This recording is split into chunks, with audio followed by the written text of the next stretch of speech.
Well, my Aurovillian friends and the visitors who are lovers of Sri Aurobillo's immortal work, immortal epic, Savitri, I give my hearty congratulations to our friend Suresh Dev, who has conceived this idea of laying the foundation for the Savitri epic and building here Savitri Bhavan. It is the most pioneer work that he has started before anybody else, if I know correctly, has done it. And therefore, I offer this my hearty congratulations. There is Savitri in its incipient stage. There is matrimony with all its glory. They are twins, if I may say so, though one is far high and noble, the other, with all its potentiality, will be growing up. You don't know to what extent. And I consider myself very fortunate indeed that I have been asked to do this work of foundation. I have no qualification for it, but I suppose my friend Suresh has asked me, invited me, because I had very minor role to play in the composition, not in the composition, in the completion of Sri Aurobillo's wonderful epic Savitri. This is all the qualification that I have.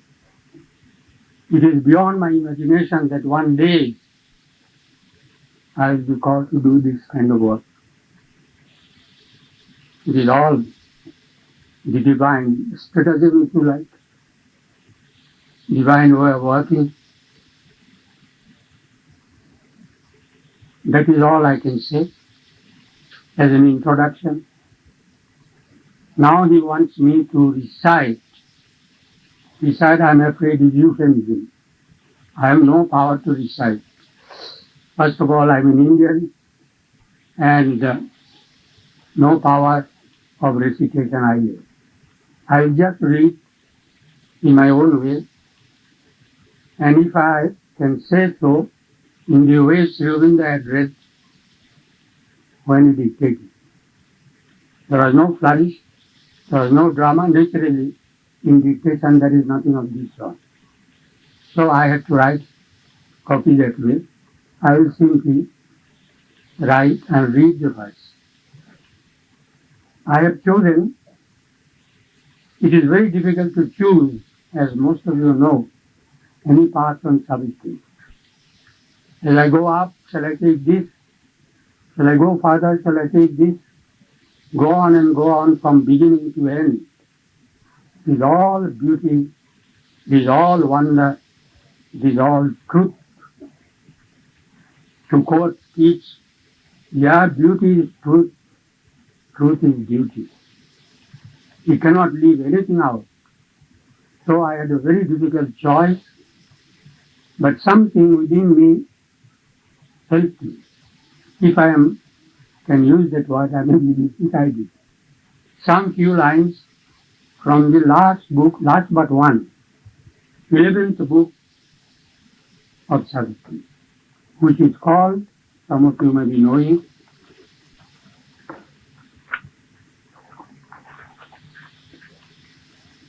The Soul's Choice and the Supreme Consummation. That's 11th book. After that comes 12th book. Now there is some story about it. This 11th book he took up at the end, and when he finished it, Savitri also was practically finished. It happened, if I remember correctly, November, this darshan time, about 1 week before, I think, this darshan. He finished. Then he asked me, is it finished? I said, yes, it is finished. But the epilogue remains. The book of death remains. Oh, that we shall see later. So the finishing touch, we can say, was given to the 11th book. And the miracle of miracles, this 11th book, which runs to 1,000 and other lines, at the end part of it, it will be about 400 or 500. He began dictating and dictating day after day. It was a big miracle. No change at all afterwards. He made a lot of changes in other books, but 400 or 500 lines at the end came spontaneously, perfectly and fully, without any change afterwards. Well, I think you will all believe it, and it is wonderful. You will see. How is it wonderful? I don't talk of poetry. It contains here the lines Srivendra's prophecy. What will happen later on? That prophecy is quoted here in line after line. So this is what consummation of his work, the work for which he had come, and the prophecy that it will fulfill.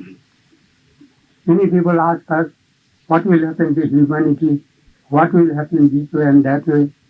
I would advise them to read this part, where no doubt is left about what will happen today or tomorrow, or one cycle afterwards. Time that is not concerned, is not in the consideration or of the divine. So apart from that, now I can, if you don't mind please, it is not a recitation at all. There are plenty of people here who recite much better than I do. So please remember this. If some of you have books, I can say page 708 is talking of the supermind. It is called the Book of Everlasting Day.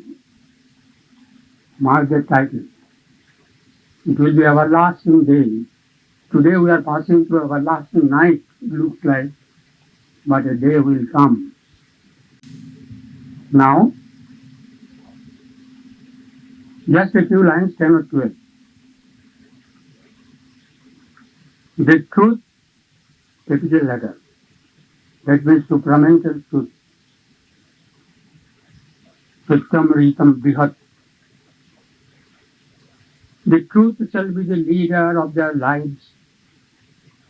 Truth shall dictate their thought and speech and act. They shall feel themselves lifted nearer to the sky, as if a little lower than the gods. Simple line, wonderful. For knowledge shall pour down in radiant streams, and even darkened minds quiver with new life, and kindle and burn with the ideal's fire, and turn to escape from mortal ignorance. The frontiers of the ignorant shall recede, more and more souls shall enter into light. Minds lit inspired, the occult summoner here, and lives blaze with a sudden inner flame, and hearts grow enamored of divine delight. And human wills tuned to the divine will. These separate selves, the spirit's oneness feel. These senses of heavenly sense grow capable. The flesh and nerves of a stranger ethereal joy and mortal body of immortality. A divine force shall flow through tissue and cell and take the charge of breath and speech and act, and all the thoughts shall be a glow of suns, and every feeling a celestial thrill. Often a lustrous inner dawn shall come, lighting the chambers of the slumbering mind. A certain bliss shall run through every limb, and nature with a mightier presence Thus shall the earth open to divinity, and common natures feel the wide uplift. Illumine common acts with the Spirit's ray, and meet the deity in common things. Nature shall live to manifest secret God. The Spirit shall take up the human play. The earthly life become the life divine. Here is the promise, here is the prophecy.